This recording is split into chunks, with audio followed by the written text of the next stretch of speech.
My phone rang when I was having a nice coffee break at the little cafe opposite from my office building.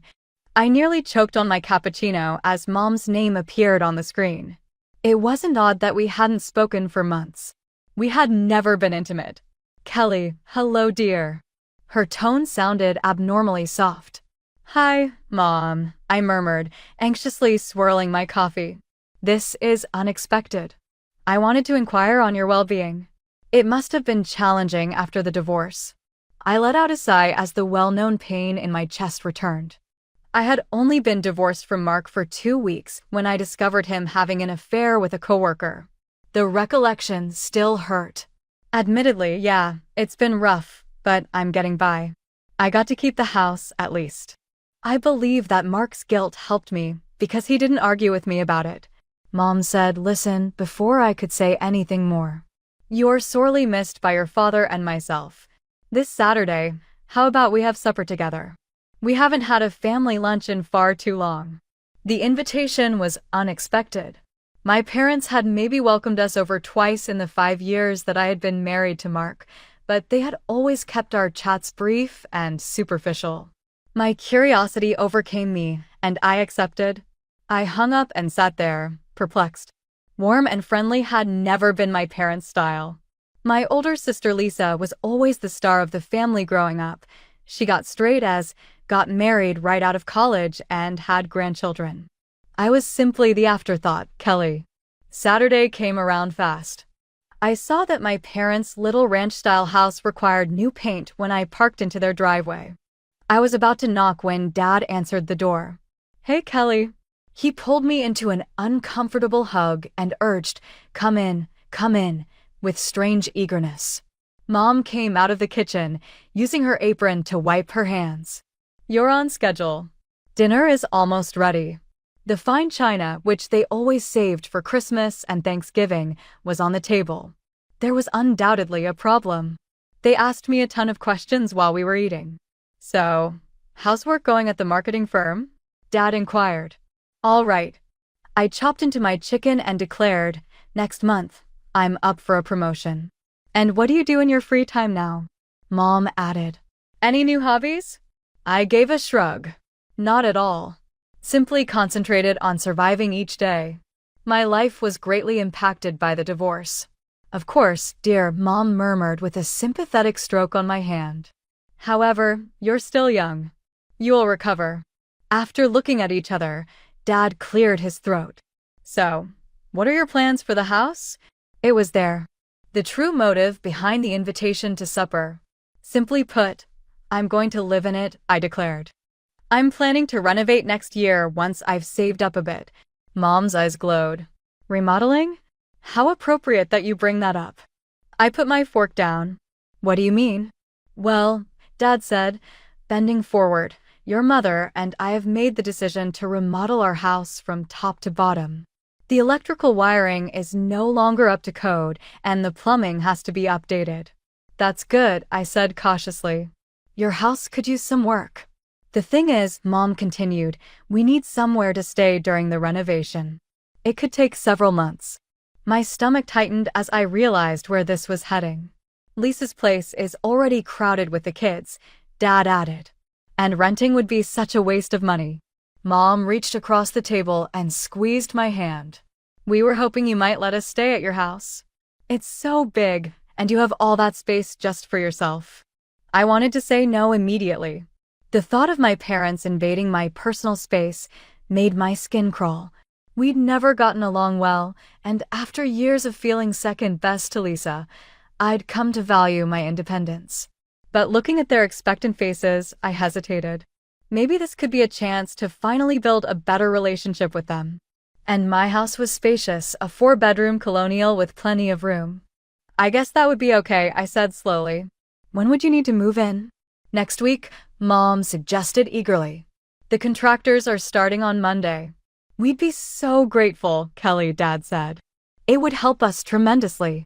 Against my better judgment, I nodded. "All right. You can stay with me until your renovation is complete." The relief and joy on their faces seemed genuine, making me wonder if I'd misjudged their intentions. Maybe they really did want to reconnect, and this living arrangement would give us that opportunity. Thank you, honey, Mom said, her eyes watering slightly. This means the world to us. 1 week later, my parents arrived at my doorstep with several suitcases. Dad carried a box of personal items while Mom clutched a bag full of her favorite kitchenware. Welcome, I said, holding the door open. I prepared the guest room upstairs for you both. This is so kind of you, Kelly, Mom said, kissing my cheek as she passed. We promise not to be a bother. As I helped them settle in, I tried to ignore the nagging feeling in my gut that I might regret this decision. But I pushed those thoughts aside. How bad could it be? It was only temporary, after all. The first few weeks of living with my parents were surprisingly smooth. I left for work each morning around 8 o'clock and didn't return until after 6 o'clock, which limited our interaction to evenings and weekends. To my amazement, Mom had dinner waiting for me when I got home, something I hadn't experienced since childhood. How was work today? She'd ask as I hung up my coat and kicked off my heels. Busy, but productive, I'd reply, sinking into a chair at the kitchen table. Dad would usually be in the living room watching the news, offering a casual wave as I passed by. On weekends, they'd leave early to check on the renovation progress at their house, giving me space to breathe and maintain some semblance of my normal routine. The contractor says they've gutted the bathroom, Dad reported one Sunday evening when they returned. Found some water damage that needs addressing. Sounds like it's going to take longer than expected, I commented, trying to keep the concern out of my voice. Mom nodded. These things always do. But we're so grateful to have somewhere comfortable to stay. I smiled tightly. Happy to help. But the peaceful coexistence didn't last long. The first sign of trouble came on a Saturday morning when I turned on some Beethoven while cleaning the kitchen. Mom appeared in the doorway, her face pinched. Kelly, would you mind turning that down? Or better yet, off? I've got a terrible migraine starting. Oh, sure, I said, reaching for the speaker. I just always clean to classical. Music, well, when you live alone, you can do whatever you want, she replied. But when you have guests, you need to be considerate. I bit my tongue to keep from pointing out that they weren't exactly guests. They had asked to stay in my home, and I had graciously accommodated them. Instead, I finished cleaning in silence. The next issue arose when my friend Jen stopped by on a Tuesday evening with takeout and a bottle of wine. This is so nice, I said as we settled on the couch with our food. I've been needing a girls' night. We were halfway through our second glass of wine when Dad cleared his throat from the hallway. Kelly, it's nearly 9 o'clock, he said pointedly. Your mother and I are trying to relax before bed. Jen looked at me with raised eyebrows. I gave her an apologetic smile. Sorry, Dad, we'll keep it down. After Jen left, Mom approached me in the kitchen. Honey, we're not trying to be difficult, but having visitors after 6 o'clock in the evening is disruptive. We're old, and we need our quiet time. I understand, I said, though I didn't. I'll tell my friends not to come over for a while. The restrictions continued to pile up. They complained about the groceries I bought, why waste money on organic? The hardness of their mattress, we're both having back pain. And even how I loaded the dishwasher, that's not how you arrange the plates. Each day, I felt more like a stranger in my own home. I wanted to scream that they could find somewhere else to live if my house wasn't up to their standards, but I kept quiet. This arrangement was temporary. I just needed to endure it a little longer. Then one afternoon, I came home to find 2 children racing through my living room. Aunt Kelly, my 7-year-old niece Mia shouted when she saw me. Her 5-year-old brother, Jake, continued to run circles around the coffee table. I looked around in confusion. Where's your mom? In the kitchen with Grandma, Maya replied before dashing off again. I found Lisa and my mother chatting over coffee, completely unbothered by the chaos echoing from the other room. Hey, sis, Lisa said casually, hope you don't mind us dropping by. Of course not, I lied. I just wasn't expecting company. Mom waved her hand dismissively. I told Lisa you wouldn't mind. Your house has so much space for the kids to play, unlike that cramped apartment there. What started as a one-time visit quickly became routine. Soon, my parents were picking up Maya and Jake from school and bringing them to my house until Lisa could collect them after work, often as late as 9 or 10 at night. I'd arrive home, exhausted, craving peace and quiet, only to find my living room transformed into a playground, toys scattered everywhere, sticky fingerprints on my furniture, and my parents making no effort to control their grandchildren's behavior. "They're just being kids," Mom would say when I suggested they might tone it down. Children need to express themselves. Weekends became even worse. Lisa, her husband Tom, and the kids would spend entire days at my house. The adults would chat while the children ran wild, and I'd retreat to my bedroom feeling like an unwelcome intruder in my own home. One evening, after Lisa had finally taken her children home, I approached my parents in the living room. "I know you enjoy seeing the kids," I began carefully, "but I need some downtime after work. Maybe they could visit less often." Dad looked up from his newspaper with a frown. "They're family, Kelly. Family should always be welcome." "I'm not saying they aren't welcome," I clarified. "I'm just asking for some boundaries." Mom exchanged a look with Dad. "We'll see what we can do," but nothing changed. If anything, the visits increased, and I found myself dreading the drive home each day.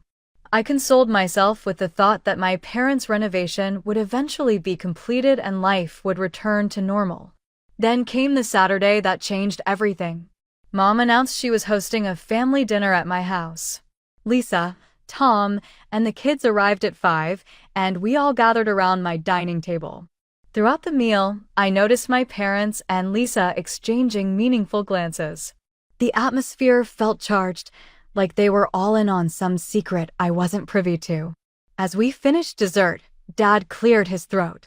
"Kelly, we need to have a serious conversation with you."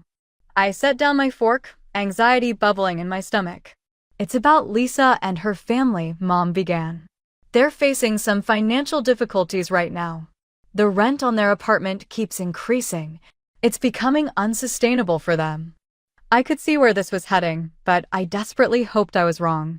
"We were thinking," Mom said, reaching across to pat my hand, "that since you have all the space, maybe Lisa and her family could move in temporarily, just until they get back on their feet." My mouth fell open as I stared at my parents and sister. I looked at Lisa, who was giving me what I assumed was supposed to be a helpless, pleading look, the same look she'd used our entire childhood to get her way. "No," I said flatly. "Absolutely not." The table fell silent.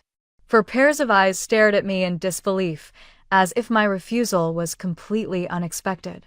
Lisa was the first to break the silence. "What do you mean, no?" Her voice rose sharply. "You live here all alone, Kelly. This house is way too big for just one person." "It's my house," I replied, feeling my temper rising. "I get to decide who lives in it." "But we're family," Mom said, her eyes wide with shock. "We support each other." "I have supported you," I countered. "I've let you and Dad stay here rent-free for weeks. I've allowed my house to become a daycare center for Maya and Jake. I've put up with having my life completely disrupted." Mom's hand flew to her chest, her face contorting into an expression of wounded dignity. "I never thought my own daughter would throw our living situation in our faces like this." "That's not what I'm doing," I said, trying to keep my voice steady. "I'm simply establishing a boundary." "Boundaries?" Lisa scoffed. "That's just selfish talk. You have all the space, and you're living here alone while we're crammed into a 2-bedroom apartment with 2 growing kids. Then maybe you should have thought about that before having children you can't afford," I snapped. Lisa gasped. "How dare you? Everyone can be a childless divorcee with a big, empty house." "I earned this house," I said through gritted teeth. "I worked hard. I made smart choices, and most importantly, it's mine to decide who lives in it." "So that's it?" Dad asked. "You won't help your own sister in her time of need?" I looked at each of their faces, the disappointment, the judgment, the entitlement. For years, I'd been trying to earn their approval, to be seen as valuable as Lisa. But now I realized I didn't need their approval. I needed my peace of mind. That's it, I confirmed. Lisa and her family are not moving in. This discussion is over. I stood up and walked to my bedroom, closing the door firmly behind me. I could hear the muffled sounds of their continued conversation, no doubt dissecting my selfishness and cruelty. I didn't care.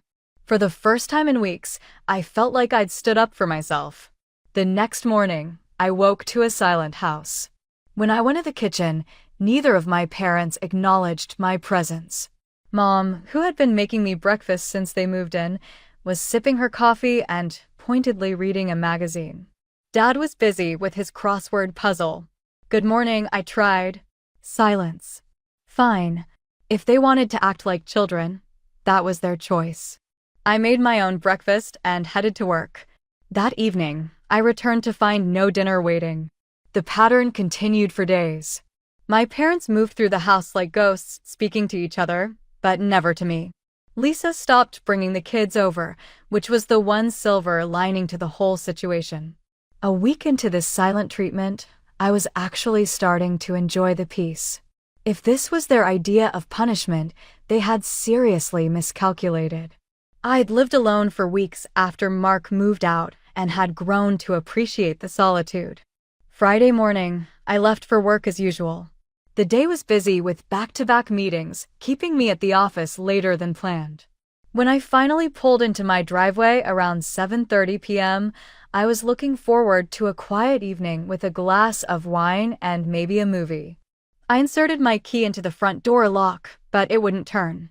Thinking I'd mixed up my keys, I tried again. Nothing. What the hell? I muttered, trying a third time before the realization hit me the locks had been changed. I rang the doorbell, then knocked loudly. After a minute, I saw my mother's face peek through the side window. She opened the door just enough for the security chain to pull taut. Yes, she said, as if I were a stranger. Mom, what's going on? My key doesn't work. Oh, that, she said casually. We had the locks changed today. My jaw dropped. You changed the locks to my house without telling me? Dad appeared behind her. We've been thinking, Kelly. You really don't need all this space, and Lisa's family is struggling. It makes more sense for them to live here. Are you insane? I spluttered. You can't just take over my house. We're not taking it over, Mom corrected. We're just making better use of the space. Lisa and her family will be moving in next month. I stood there, dumbfounded by their audacity. Let me in right now. This is illegal. It's a family matter, Dad said dismissively. You have plenty of money. You can find somewhere else to live. Do you really think I won't call the police? I threatened. Mom smiled condescendingly. You wouldn't call the police on your own parents. They really believed I would just roll over and let them steal my house, the house I'd fought for in the divorce, the house I'd been paying the mortgage on for years. I'll be spending the night at a hotel, I said, my voice eerily calm despite the rage boiling inside me. We can discuss this tomorrow when I've had time to think. Relief flooded my mother's face. That's a very mature decision, Kelly. I knew you'd come around. As I walked back to my car, I heard the door close behind me. They thought they'd won. They thought I was giving up. They couldn't have been more wrong. I drove to the nearest hotel, checked in, and immediately called James Brennan, the lawyer who had handled my divorce. His voicemail picked up, and I left an urgent message explaining the situation. While waiting for his call back, I paced the hotel room, alternating between disbelief and fury. How could my own parents do this to me? Did they really think they could get away with it? My phone rang just as I was considering calling the police directly. Kelly, it's James. I got your message. Are you okay? Not really, I admitted. My parents have illegally taken over my house. They changed the locks while I was at work and won't let me in. That's absolutely illegal, James confirmed. They have no right to do that, regardless of how long they've been staying with you. You're well within your rights to call the police. That's what I thought, I said, feeling vindicated. But part of me worried I was overreacting. You're not, he assured me. This is criminal trespass and possibly burglary, depending on your state laws. Call the police, file a report, and if you need me to represent you legally afterward, I'm here." I thanked him and ended the call, feeling a strange mix of determination and sadness. I never imagined I'd have to involve law enforcement in a dispute with my own family, but they had crossed a line that couldn't be uncrossed. Looking at the clock, I saw it was 9 p.m., late enough that my parents would likely be settling in for the night, perhaps even congratulating themselves on their clever plan. Perfect timing for a wake-up call. I drove straight to the police station. The night shift officer looked up as I approached the front desk. "I need to report an illegal seizure of property," I said. "My parents have changed the locks to my house and are refusing to let me in." The officer nodded and gestured for me to sit. "I'll need to see some identification and proof of ownership." I pulled out my driver's license and opened my phone to access the digital copies of my deed and mortgage documents. I explained the whole situation, how I'd allowed my parents to stay temporarily during their renovation, and how they'd changed the locks while I was at work and refused me entry. After making my official statement, I left my phone number with the police for communication. "I'll be staying at the Hampton Inn on 5th Street, I told them. I went back to the hotel and tried to relax, but sleep was impossible as I replayed the events of the day. Around midnight, the hotel phone rang. "Ms. Richards, this is Officer Daniels from the police department. I'm calling about your house situation." I sat up immediately. "Yes, what happened?" "We were forced to detain your parents, ma'am. They resisted our officers and used insulting language when we explained they were illegally occupying your property. They're currently at the police station." My stomach dropped. "Despite everything, they're in jail?"